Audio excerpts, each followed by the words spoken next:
அஸ்ஸலாமு அலைக்கும் வரஹ்மத்துல்லாஹி வபரகாத்துஹு.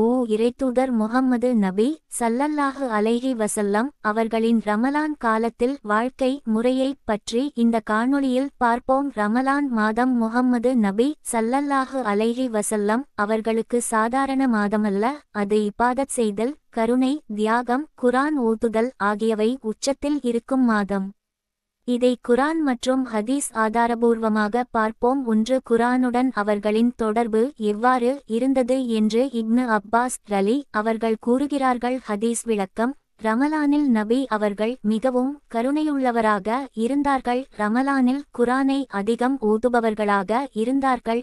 ஜிப்ரீல் அலைஹி வஸல்லம் அவர்களுடன் ரமலானில் குர்ஆனை மறுபரிசீலனை செய்வார்கள். ஆதாரம்: சஹீஹ் புகாரி. வசனம் 6:2 இறைத்தூதர் முஹம்மது நபி ஸல்லல்லாஹு அலைஹி வஸல்லம் அவர்கள் ரமலானில் நீண்ட நேரம் நின்று இரவு தொழுகை தொழுவார்கள், அதாவது தராவீஹ் மற்றும் கியாமுல் லைல் தொழுகை தொழுவார்கள். நீண்ட ருகு சுஜூத் செய்வார்கள். இரவில் கண்ணீர் மல்க தொழுது துவா செய்வார்கள். ஹதீஸ் விளக்கம்: ரமலானில் ஈமான் மற்றும் நம்பிக்கையுடன் நின்று தொழுவோர்க்கு முந்தைய பாவங்கள் மன்னிக்கப்படும். ஆதாரம்: சஹீஹ் புகாரி. வசனம் 37 இதில் நாம் விளங்க வேண்டியது என்னவென்றால், இரவு தொழுகை தொழும் போது குறைந்தது 2 ரக்காயத் கூட தவறாமல் தொழ வேண்டும்.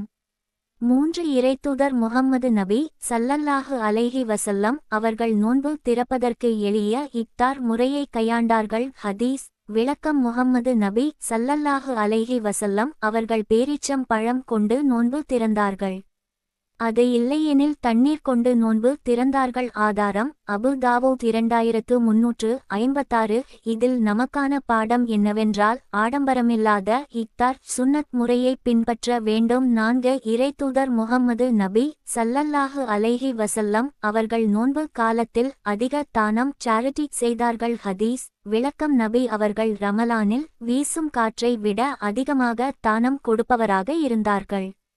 ஆதாரம்: சஹீஹ் புகாரி. வசனம் 6 இதில் நமக்கான பாடம் என்னவென்றால், தினசரி சதக்கா மற்றும் தானம் ஏழைகள் மற்றும் அயலவர்களுக்கு கொடுப்பதில் கவனம் செலுத்த வேண்டும்.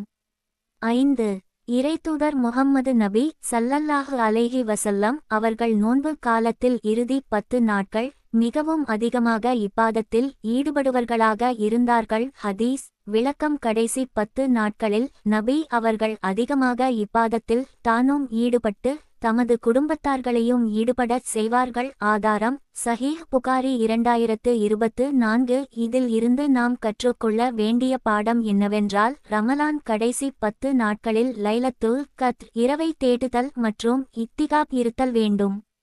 6, குடும்பத்துடன் ஆன்மீக சூழலில் ஈடுபடுவது மற்றும் மனைவிகளுடன் ஆன்மீக ஆலோசனை செய்தல் மற்றும் குழந்தைகளுக்கு ஈமானை வளர்த்தல் மற்றும் குடும்பத்தினருக்கு நோன்பு நேரத்தில் உதவி செய்தல் மற்றும் குடும்பத்துடன் தொழுதல் போன்றவற்றில் தன்னை ஈடுபடுத்திக் கொள்வார்கள். சுருக்கமாக சொன்னால், நபி அவர்களின் ரமலான் வாழ்க்கை முறை: 1, குர்ஆன் ஓதுதல்; 2, இரவு தொழுகை; 3, தானம்; 4, எளிமை; 5, கடைசி 10 நாட்கள் தொழுகை வணக்க வழிபாடுகளில் அதிக ஈடுபாடு; 6, லைலத்துல் கத்ர் இரவில் தொழுகை மற்றும் வணக்க வழிபாடுகளில் ஈடுபடுதல்; 7, இஹ்திகாஃப் இருத்தல்; 8, நல்ல குணநலன்.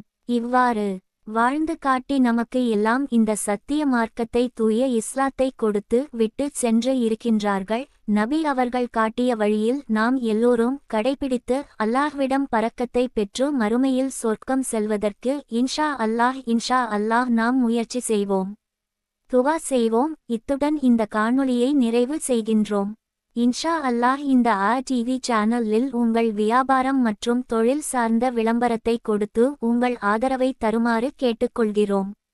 இந்த டிவி சேனல் தமிழ் யூடியூப் சேனலுக்கு நீங்கள் அனைவரும் தொடர்ந்து ஆதரவு தருமாறு கேட்டுக்கொள்கின்றோம். மேலும் உங்கள் ஃப்ரெண்ட்ஸ் அண்ட் ஃபேமிலிக்கு ஷேர் செய்யவும், லைக் மற்றும் சப்ஸ்கிரைப் செய்யவும்.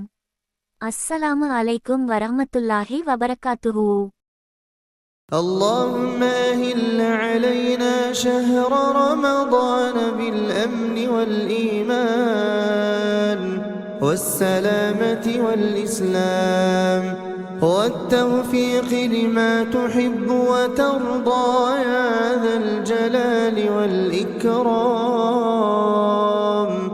اللهم سلمنا لرمضان وسلم رمضان لنا وتسلمه منا متقبلا اللهم اشرح به صدورنا ويسر به أمورنا اللهم